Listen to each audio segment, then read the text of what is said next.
যুবকেরা ভালো করে খেয়াল করো আমার ভাইয়েরা, নিজের স্ত্রী বাসর ঘরের সবচেয়ে সুন্দরী মেয়েটাও, এরপরও জিহাদের ডাক চলে এসেছে থাকে নাই।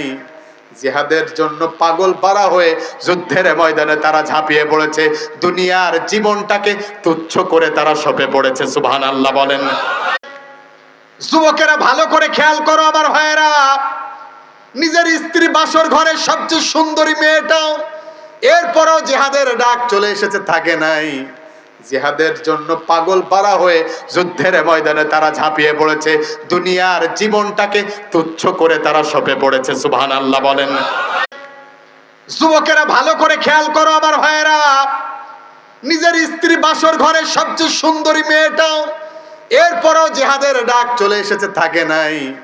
জিহাদের জন্য পাগল পারা হয়ে যুদ্ধের ময়দানে তারা ঝাঁপিয়ে পড়েছে, দুনিয়ার জীবনটাকে